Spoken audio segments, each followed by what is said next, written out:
हमें ज्वाइन किया है किसी तारुफ के मोहताज नहीं, मारूफ कानूनदान जनाब आबद ज़ुबैरी साहब ने। बहुत शुक्रिया ज़ुबैरी साहब, आपने हमें वक्त दिया बड़े मुख्तसर नोटिस पे। हजूर मैं सीधा आता हूँ, ये इलेक्शन हो सकता है सदारती अगर ऐवान मुकम्मल ना हो, मुख्तलिफ कन्फ्लिक्टिंग ओपिनियंस इसके हवाले से आ रही हैं, मगर आपकी हवाले से आपके मुताबिक कानूनी राय क्या है जो दुरुस्त है? बिस्मिल्लाहिर्रहमानिर्रहीम। बहुत शुक्रिया काजी साहब। देखिए, आपको पता है कि सदर के इलेक्शन जो होता है वो शेड्यूल 2 है आइन का, जिसके तहत से इलेक्शन सदर की प्रोविज़न जो है आर्टिकल 41 है 41 आइन में, और उसमें दिया कि उनका इलेक्शन जो होगा वो नेशनल असेंबली, सेनेट और प्रोविंशियल असेंबली उनका इलेक्टोरल कॉलेज होगा। और उसके जो पूरा प्रोसीजर जो दिया हुआ है वो शेड्यूल 2 है हमारा आइन का, उसके अंदर दिया हुआ है। अब उसका चैप्टर उसका जो 18 क्लॉज 18 है, जो चैप्टर 18 कहते हैं, उसमें दिया हुआ है तरीक़ाकार। उसमें जो एक जगह जाके जो बात होती है वो कहते हैं टोटल नंबर, जहाँ असेंबली और सेनेट में टोटल नंबर ऑफ सीट्स की बात नहीं होती, वो प्रोविंशियल असेंबली के उसमें जो दी हुई है चैप्टर 18 जो है इसका शेड्यूल 2 का, उसके अंदर दिया हुआ है कि टोटल नंबर ऑफ सीट्स जो होंगी इंक्लूड करेंगी seats reserve for non Muslims and women. वो प्रोविंशियल असेंबली की बात करता है, वो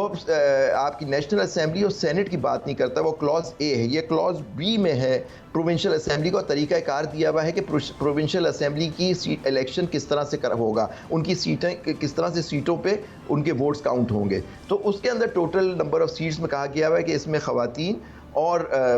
माइनॉरिटीज़ की सीट्स होंगी, लेकिन नेशनल असेंबली उसके बारे में नहीं कहता। तो मेरा हम्बल ओपिनियन है कि जो सदारती इलेक्शन के लिए अगर वहाँ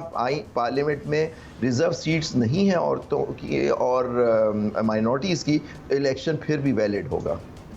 अच्छा ज़ुबैरी साहब, अब एक और लीगल कम्प्लिकेशन कह लें वो आ गई है। एक तरफ KPK हाई कोर्ट का फ़ैसला है, साथ ही लाहौर हाई कोर्ट को भी मूव कर दिया है मजलिस अमल ने कि जी ये सीटें हमारी हैं और उधर ना दी जाएं। तो अब 2 दिन बाद इलेक्शन भी आ रहा है, तो क्या अगर मैं एक मफरूज़े पे बात करूं कि हाई कोर्ट लाहौर का फ़ैसला मुख्तलिफ अगर आता है KPK हाई कोर्ट से, तो फिर ज़ाहिर है आगे जाना पड़ेगा और खेल आगे बढ़ेगा और सदारती इलेक्शन डिले हो सकता है। देखिए, नहीं, अभी तो नहीं हो सकता, क्योंकि आइन के अंदर है कि असेंबली के इलेक्शन के 30 दिन के अंदर सदारती इलेक्शन होना ज़रूरी है। तो मैं नहीं समझता अगर कोई वजह होगी, अगर अनलेस वो रोक दिया जाए किसी तरह से सदारती इलेक्शन के, कि जब तक ये इशू डिसाइड नहीं हो सदारती इलेक्शन ना कराया जाए, तो उसके बगैर तो सदारती इलेक्शन में ताख़ीर नहीं होनी चाहिए और नहीं होगी, मैं समझता हूँ। लेकिन पॉइंट इज़ दैट कि पेशावर हाई कोर्ट का एक फ़ैसला आया और आज आपने देखा उसमें 13 तारीख हो गई है, और उस वजह से थी कि आपके अटॉर्नी जनरल मशगूल थे सुप्रीम कोर्ट में, और जो उनके डिप्टी अटॉर्नी जनरल आए उन्होंने कहा कि ये जो सीटों के ऊपर आपका स्टे जो है उससे कोई फ़र्क नहीं पड़ेगा। ये स्टेटमेंट उन्होंने दिया और ये आज उनके ऑर्डर में भी रिफ्लेक्ट हो रहा है। आपके पास शायद पेशावर हाई कोर्ट के फुल लार्जर बेंच के ऑर्डर की कॉपी हो, तो मैंने अभी देखी है। तो जब गवर्नमेंट का स्टैंड ही यही है कि उससे फ़र्क नहीं पड़ रहा, तो मैं नहीं समझता डिले होगा, अनलेस लाहौर हाई कोर्ट इजाज़त दे दे, तो फिर एक मामला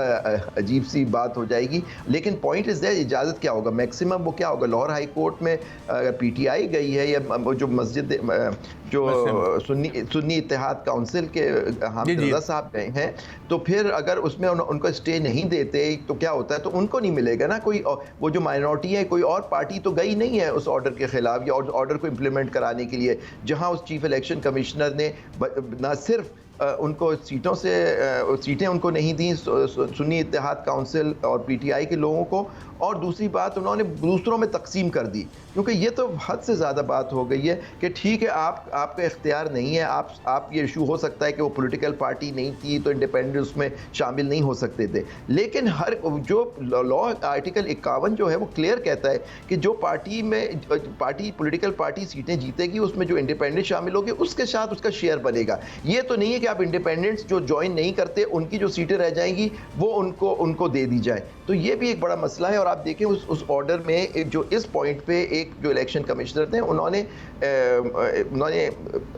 डिफ़र किया था, भरवाना साहब थे शायद, तो ये इशू है सर। अच्छा सर, ये अब बड़ा कॉम्प्लिकेटेड, अब अगर इस तरह भी सुप्रीम कोर्ट को भी मूव किया जा सकता है कि जो सीटें इलेक्शन कमीशन ने दी हैं, ज़ाहिर है वो उनकी तो नहीं बनती थी नंबर वाइज, तो ये भी एक नए नए कानूनी चीज़ें और नए नई सिचुएशन क्रिएट हो रही। तो क्या ये जो अब, और साथ में ये भी पूछूंगा कि आईनी तरमीम की बात हो रही है चीफ जस्टिस साहब के टेन्योर के हवाले से, तो इसको आप कैसे देखते हैं? और निगरान हुकूमत का खात्मे की बात भी हो रही है। जी, पहली बात तो अगर निगरान हुकूमत के खात्मे की बात हो रही है तो मैं पूरा मुल्क उसको खुशाइंद बात समझेगा कि निगरान हुकूमत का कॉन्सेप्ट ही नहीं होना चाहिए। जो 90 दिन के बजाय 6-6 महीने आ गए, निगरान हुकूमत 1-1 साल रही पंजाब और खैबर पख्तूनख्वा में, और जिस तरह से वो लोग अपॉइंट होते हैं किसकी मर्ज़ी से होते हैं, सबके उनके होता है, तो वो निगरान तो नहीं। और ये निगरान जो थे तो निगरानों की लफ्ज़ को बदनाम कर दिया विद अटमोस्ट रिस्पेक्ट उनको, जो जिस तरह से उन्होंने हुकूमत की इन 6 महीनों में, विद अटमोस्ट रिस्पेक्ट। लेकिन देखिए जो बात आप कर रहे हैं कि मैं नहीं समझता कि कॉम्प्लिकेशन इतनी सही है। प्रेसिडेंशियल इलेक्शन अब देखिए एक क्यों ये सीटें उनको दी गई बाकी पार्टियों को, कि अगर वो सीटें उनको मिल जाती हैं तो वो जो आज एक महाज बना हुआ है, जो आपस में सारी पॉलिटिकल पार्टीज शामिल हो गई हैं और पीटीआई एक तरफ हो गई है, तो उनको शायद वो 2/3 यानी 66%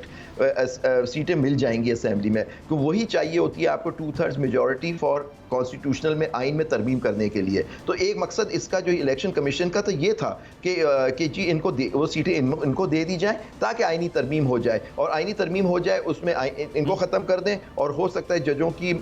मुद्दत जो है 65 साल है, सुप्रीम कोर्ट में उसको बढ़ा दिया, जो आज से कभी होता है। लेकिन बार एसोसिएशन वकला तंजीमों ने हमेशा इसको अपोज किया है, और पर्सन स्पेसिफिक तो कभी नहीं होना चाहिए कि जी एक जज साहब के लिए उनकी तारीख, क्योंकि हम पिछले 2 अदवार में भी देखते रहे। अच्छा, my final question to you Abid Zubairi साहब, आप चूँकि वकील भी हैं और अब बानी पीटीआई के भी, वो कह रहे हैं जी हम 9 मई की इंक्वायरी के लिए तैयार हैं, और अपेरेंटली जो भी वो आया था, एक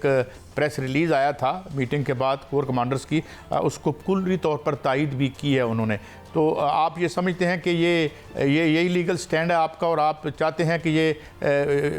इसकी तफ्तीश होनी चाहिए? देखिए मेरा तो लीगल स्टैंड, जब मैं सुप्रीम कोर्ट बार का सदर था, आपने हमारी प्रेस रिलीजेज उस ज़माने में और हमारे प्रेस स्टेटमेंट्स देख लें आप उठा के, हमने तो उस वक्त कहा था कि एक जुडिशल कमीशन प्रॉपर इंक्वायरी होनी चाहिए, जो उसमें मुलव्वस लोग हैं उनको सख्त से सख्त सजाएं देनी चाहिए, जो हमला आवर हुए थे 9 मई पे इन चीज़ों पर और इस तरह से हमारी तनसीबात पे। तो और शुहदा के जो थी, बहुत ही एक बुरा वक्त था, बहुत बुरा दिन था पाकिस्तान की तारीख का 9 मई। तो और सही बात है, आपने किसी को भी इल्ज़ाम दिया, लोग गिरफ्तार हैं, 102 लोग या 103 लोग उनके कस्टडी में हैं फ़ौज के, और वो जिनके बारे मिलिट्री कोर्ट्स का ट्रायल का इशू चल रहा है, वो 9 मई के उन पर इल्ज़ाम है। तो जुडिशल कमीशन में आए, जो उसमें मुलव्वस पाया जाए उसको दे। अभी कोर कमांडर से आप फरमा रहे हैं, उन्होंने अभी बात कही, ये तो 9 मई के बाद ही तय हो जाना चाहिए था कि आप इन्वेस्टिगेशन कराएं, जो उसमें मुलव्वस पाया जाए सही इंडिपेंडेंट और सही ईमानदारी से करवाएं, जो उसमें मुलव्वस पाया जाए उसको सख्त से सख्त सजा दे। जी बहुत शुक्रिया जनाब आबिद ज़ुबैरी, हमें जो है इस बारे में एनलाइटन कर रहे थे।